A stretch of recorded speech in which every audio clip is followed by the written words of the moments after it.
Shalom, salam sejahtera buat anak-anak ibu di kelas 9. Kembali kita bertemu di pembelajaran kita kali ini dengan Ibu Imelda Lestari Ginting di IPA Biologi.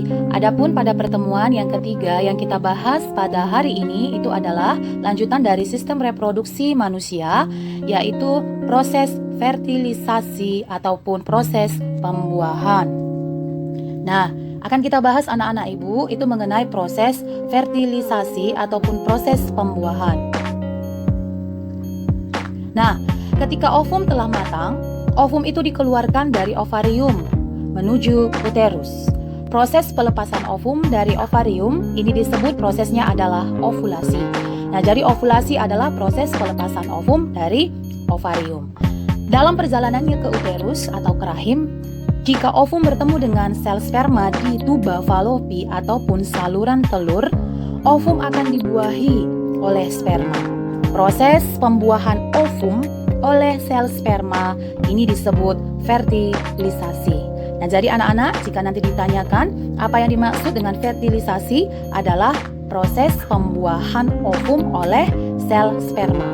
Di manakah proses fertilisasi terjadi? Yaitu di tuba Fallopi ataupun saluran telur ataupun oviduk.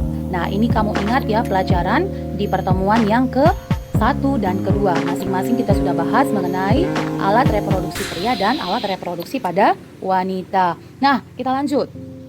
Ketika proses pembuahan berlangsung, hanya kepala sperma yang masuk ke dalam ovum. Jadi hanya kepala sperma yang masuk ke dalam ovum. Jadi nanti ekornya itu akan melepas ataupun terputus. Nanti ibu akan berikan video pendukung untuk pelajaran kita kali ini. Inti sperma bergabung dengan inti ovum. Jika telah ada satu sperma yang masuk ke dalam ovum, sperma yang lain tidak dapat menembus membran ovum. Nah, perhatikanlah gambar berikut ini. Kita lihat ini adalah proses fertilisasi. Ya, yang terjadi di saluran telur ataupun tuba Fallopi ataupun disebut juga oviduk. Nah, kamu lihat ada beberapa sperma yang ingin menembus dari sel ovum ataupun sel telur. Nah, kalau hanya tadi satu sperma saja yang bisa membuahi satu sel telur. Nah, kita perhatikan. Sperma ini akan berjalan melalui lapisan sel polikel dan berkaitan dengan zona pellucida. Kamu lihat ya, ada di bagian sel telur yang namanya zona pellucida. Nah, ketika nanti pengaitan tersebut akan memicu terjadinya reaksi akrosomal, di mana sperma ini akan menghasilkan ataupun membebaskan enzim-enzim hidrolitik pada akrosom.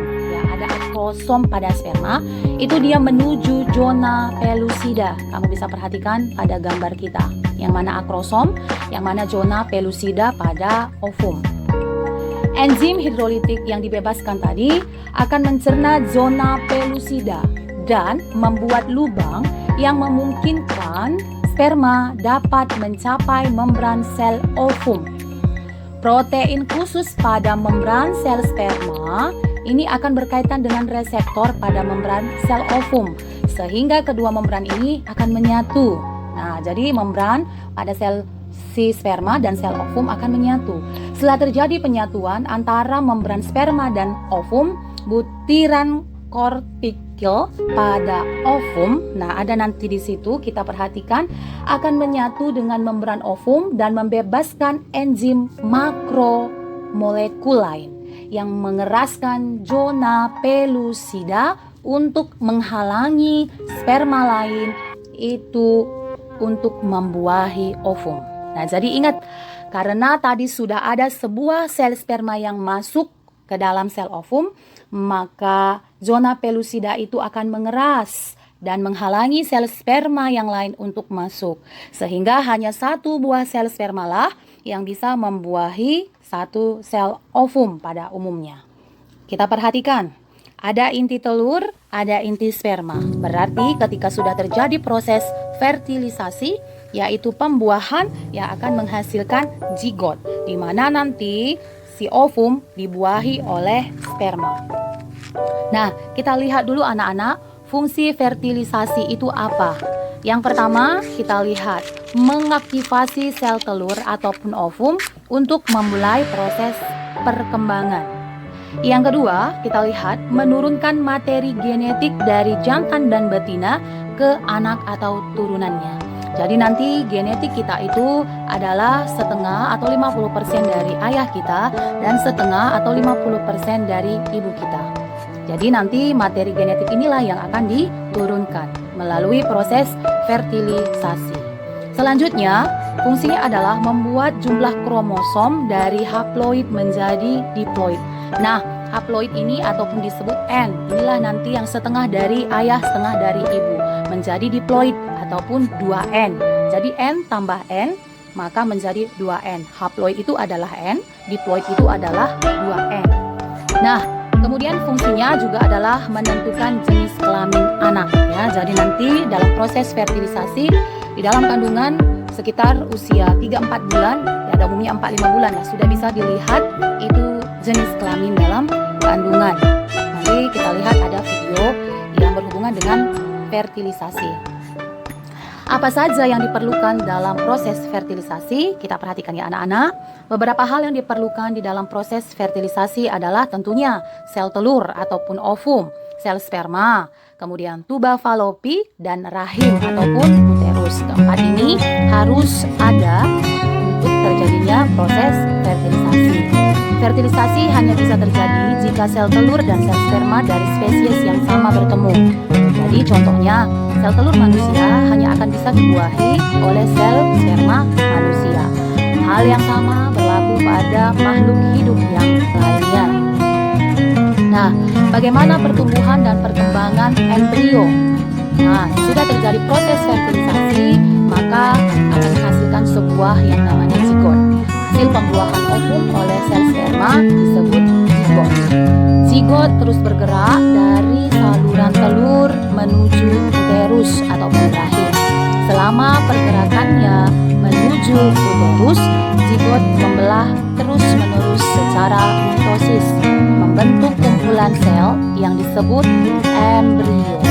Nah, jadi kamu ingat ya, zigot tadi hasil pembuahan oleh ovum dan sel sperma ini akan terus membelah secara mitosis dan akan membentuk kumpulan sel yang disebut dengan embrio. Ini ada tahapannya anakku, ada zigot itu membelah menjadi 2 sel, 8 sel, selanjutnya dia menjadi morula. Morula inilah bentuknya seperti bola. Kemudian dia membelah lagi menjadi blastula. Blastula ini terus akan membelah sehingga terbentuk yang namanya gastrula. Nah, jadi nanti pada proses gastrula inilah ada pelekukan tubuh embrio yang sudah jelas. Karena nanti di sini ada rongga-rongga tubuhnya. Nah, perubahan zigot menjadi embrio dan pergerakannya menuju uterus itu akan membutuhkan waktu sekitar lebih kurang 5 hari. Pada hari kelima, embrio telah sampai di uterus atau sudah sampai di rahim. Pada hari ketujuh, embrio ini melakukan proses penempelan pada dinding uterus ataupun dinding rahim. Setelah hari ke-12, terbentuklah 3 lapisan, yaitu lapisan luar ataupun ektodermis, lapisan dalam ataupun endodermis, dan yang terakhir lapisan tengah mesodermis. Inilah yang akan membentuk sistem organ ataupun nanti kita bisa perhatikan di bawah ya pada tabel. Ektodermis itu akan membentuk sistem ataupun organ kulit dan sistem saraf. Mesodermis itu akan membentuk rangka, otot, sistem peredaran darah, sistem ekskresi dan sistem reproduksi. Dan lapisan endodermis ini akan berkembang menjadi sistem pernapasan dan pencernaan. Nah, selama tahapan embrionik, membran-membran embrio itu terbentuk. Ada membran embrio terdiri atas yang pertama, kantung kuning telur. Ini fungsinya itu adalah sebagai tempat pembuatan darah. Amnion ini berupa cairan yang berfungsi untuk embrio itu mengapung dan melindungi embrio itu dari goncangan dan benturan di dalam rahim ibunya. Kemudian ada korion. Korion ini adalah yang menyelubungi amnion dan kuning telur atau pembungkus amnion dan kuning telur. Ya, selanjutnya ada alantois. Alantois ini berfungsi sebagai organ pernapasan dan ekskresi. Ingat ya, jadi di dalam kandungan, dalam rahim, embrio itu sudah melakukan proses pernapasan dan mengeluarkan zat sisa ataupun berekskresi. Pada minggu ke-8, struktur umum tubuh dewasa telah mulai terbentuk dan plasenta juga telah terbentuk. Setelah semua struktur umum tubuh dewasa dan plasenta terbentuk, embrio dikenal sebagai sebutan janin ataupun fetus. Plasenta sangat penting bagi perkembangan janin karena plasenta berperan dalam pertukaran gas, makanan, serta zat sisa atau zat ekskresi yang dibuang zat sisa antara ibu dan janin. Nah, jadi ingat ya, tadi hasil peleburan dari sel sperma dengan sel ovum menghasilkan yang namanya zigot.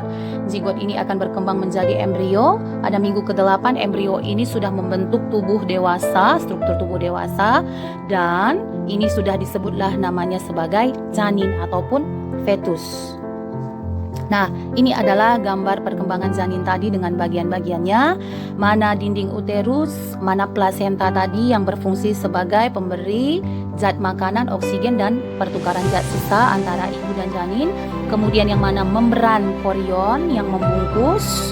Kemudian mana membran amnion dan cairan amnion. Dan ada alantois. Nah, jadi inilah dia gambar perkembangan janin. Dan ini adalah proses perkembangan janin ya. Ada mulai dari 0 sampai 4 minggu, 4 sampai 8 minggu, 8 sampai 12 minggu, dan 12 sampai 16 minggu, serta 16 sampai 20 minggu. Sampai akhirnya nanti dia terus tumbuh dan berkembang sampai 40 minggu janin itu siap untuk dilahirkan. Untuk lebih jelasnya, tahapan proses perkembangan janin tadi dari 0 sampai 9 bulan bisa kamu lihat pada buku paketmu halaman 10 sampai halaman 12 pada tabel 1-3. Dan berikut ini ada ibu berikan sedikit penjelasan proses terjadinya fertilisasi dan perkembangan embrio. Semoga bisa bermanfaat dan membantu kamu pembelajaranmu pada kali ini. Selamat belajar, Tuhan Yesus memberkati.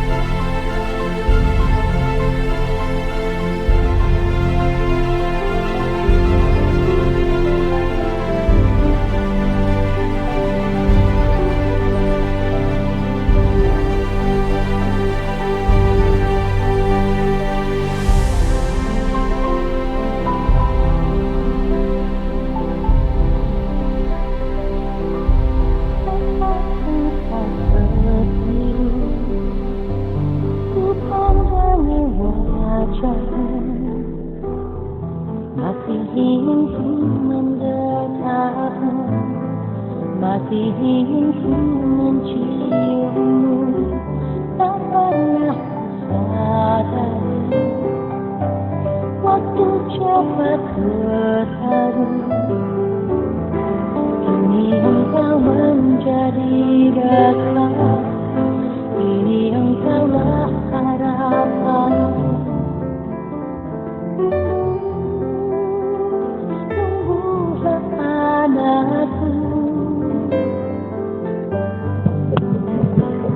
Raihlah cita-citamu,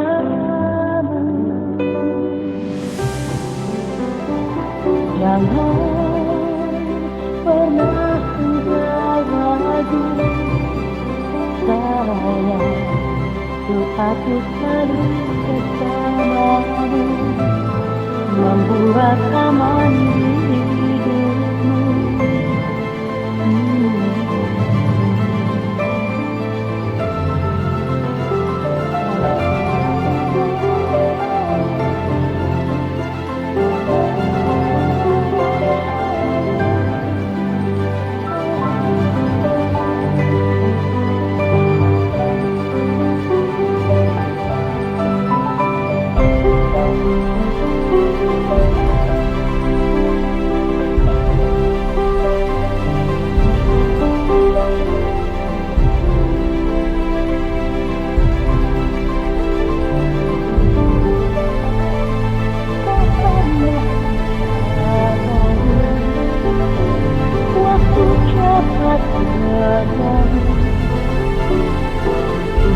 Engkau menjadi besar, Kini engkaulah harapanku. Tumbuhlah anakku, raihlah cita-citamu.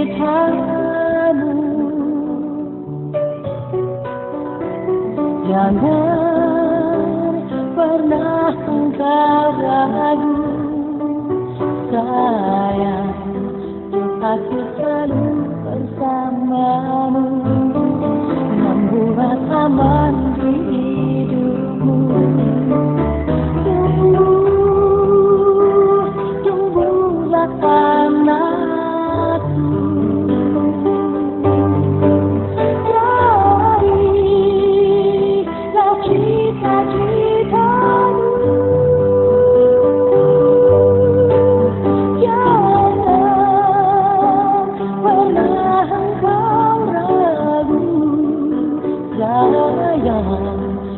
Aku selalu bersamamu, membuat aman di hidupmu selamanya.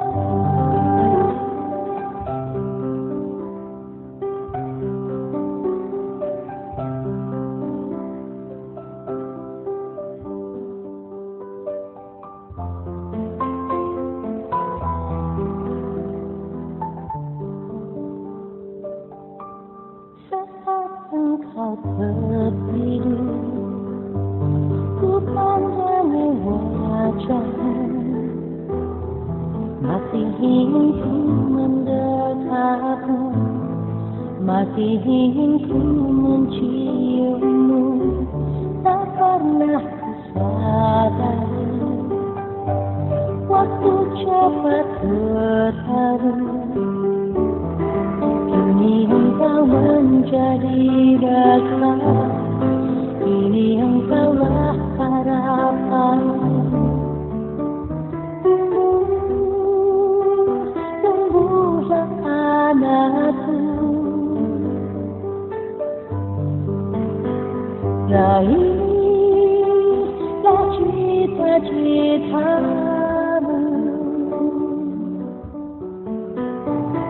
Jangan pernah engkau ragu, sayang, doaku selalu bersamamu, membuat aman di hidup.